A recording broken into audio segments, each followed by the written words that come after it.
Aku tuh selalu banyak berkiblat ya tentang minimalis itu dari Joshua Becker. Kalian boleh searching ya, Joshua Becker itu adalah salah satu influencer minimalis. Menurut aku apa yang dia share itu betul-betul matching ya dengan nilai-nilai yang aku punya. Dan Joshua Becker tuh menerapkan minimalis rule yang kalau menurut aku pribadi tuh betul-betul bisa ngubah kita sebagai seorang minimalis, even kalau misalnya kamu juga baru mulai hidup minimalis.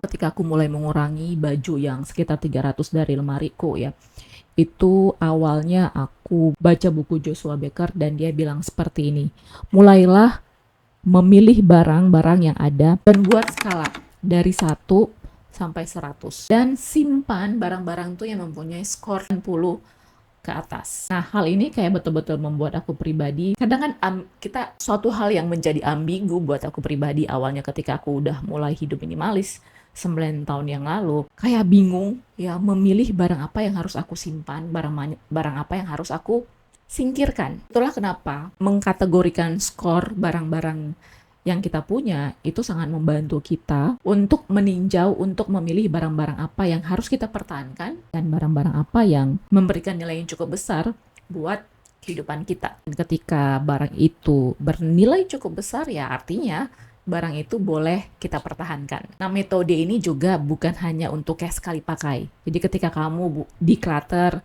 setiap sebulan sekali atau 3 bulan sekali, even seperti aku yang selalu melakukan declutter setahun sekali.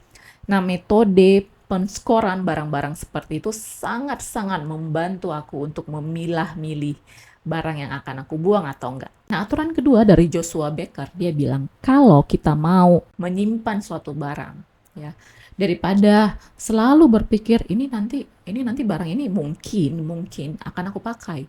Mungkin 2 bulan lagi akan aku pakai. Nanti kan bentar lagi ada acara nih, seperti ini nih.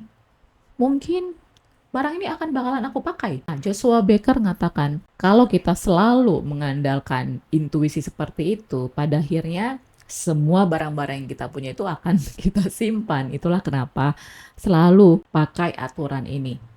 Ketika kamu mau menyimpan barang itu, tanyakan, barang ini memang betul-betul berkontribusi besar nggak buat kehidupan kamu sehari-hari. Nah, dia juga mengatakan tujuan hidupmu itu akan menentukan barang-barang yang akan kamu simpan. Itulah kenapa dia pribadi menyarankan buat kita. Kalau bisa kamu buat vision board, ya, kamu buat vision board, apa sih yang menjadi tujuan kamu? Apa yang pengen kamu lakukan 5 tahun ke depan, 1 tahun ke depan, even 10 tahun ke depan. Nah, hal-hal yang seperti ini akan mempengaruhi barang-barang yang kalian akan simpan. And that's so true. Aturan yang ketiga dan ini yang selalu aku tetapkan ya. Kalau misalnya ada barang masuk baru 1, berarti artinya ada barang lama 1 yang keluar. First in, first out. Atau one in, one out. Aturan ini sebenarnya itu untuk menjaga jumlah barang yang kamu miliki. Ya, seperti aku sendiri ya, pribadi. Dari dulu yang baju cuma 33 hingga akhirnya sekarang 42. Seperti yang aku pernah sebutkan di video aku sebelumnya itu ada yang dikasih sama teman aku dan ada beberapa karena di endorse yang mau nggak mau. Ya kemarin waktu declutter di akhir Desember, akhirnya aku memutuskan untuk mengurangi barang menjadi bukan 33 memang. Sekarang baju menjadi 38. Tapi at least aku tetap berusaha untuk betul-betul menjaga kestabilan dalam kuantitas baju yang aku pakai. Nah, ketika kamu melakukan ini juga terapkan rules yang pertama. Buat skor. Bukan berarti barang yang lama kamu keluarin, barang yang baru kamu masukin. Maksud aku tetap juga terapkan. Kalau kamu pengen memilih barang-barang yang akan kamu pertahankan, tetapkan skor di barang-barang tersebut. Nah, kadang kita bingung ya. Kadang-kadang kita mau menyimpan barang itu, apakah kadang barang ini memang berfungsi dan nilai fungsinya buat kita atau karena memang itu hanya bersifat sentimental. Nah, minimalis itu kan bukan hanya kayak kita kurangi barang terus gitu ya. Tapi kita juga harus ngelihat kualitas barang tersebut tuh bagi kehidupan kita. Jadi kalaupun itu barang sentimental, tapi ada kualitas, ada nilai kualitasnya dalam hidup kita, nggak apa-apa, kita simpan. Nah, biasa hal-hal yang barang-barang yang sentimental ini sebenarnya yang paling susah kita lepas. Karena apa?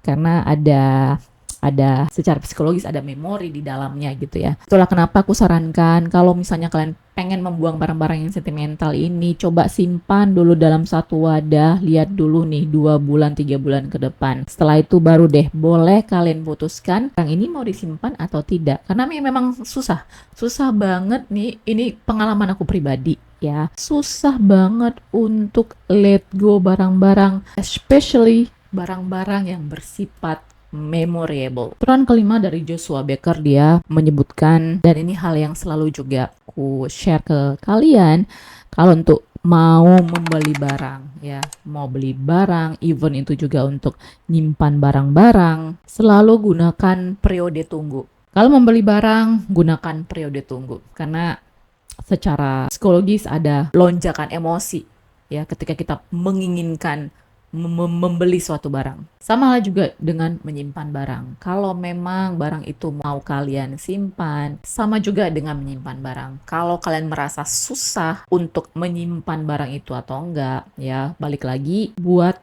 skor di masing-masing barang itu yang akan kalian simpan. Tapi kalau udah dibuat skor pun tetapi sepertinya kayak masih galau gitu ya, kasih waktu, simpan dalam suatu wadah. Tapi itu tadi, belajar untuk let go itu penting banget. Joshua Becker ada satu buku yang memang khusus untuk untuk ngatur minimalis home. Itulah kenapa dia selalu concern tentang bagaimana satu ruangan di dalam rumah itu penggunaannya itu harus sesuai dengan tujuannya dia. Fungsi ruangan di dalam rumah itu adalah untuk menghilangkan gangguan, bukan untuk menambah gangguan lagi ya. Itulah kenapa dia bilang kalau misalnya dalam ruangan tamunya dia adalah tempat untuk bisa berkumpul dengan anak-anaknya, ada ruangan TV di dalam. Tetapi di dalam kamar tidak boleh ada TV. Karena fungsinya kamar tidur itu kan untuk istirahat. Jadi ketika ada TV di dalamnya, itu akan membuat orang di dalam rumah akan lebih lama menghabiskan waktunya di dalam kamar. Itulah kenapa dia menempatkan TV di ruang lounge untuk keluarga, karena mereka boleh bersama-sama menghabiskan waktu di sana sambil nonton, sambil bercerita. Nah mungkin cuma 6 aja yang bisa aku bagi, tapi sebenarnya, aturan yang terakhir yang Joshua Becker sebutkan, ketika kamu mau menyimpan barang, pertanyakan kembali nih, apakah kalau misalnya barang ini hilang, itu bakalan bisa diganti nggak? Atau kamu rela mengganti dan mampu menggantinya?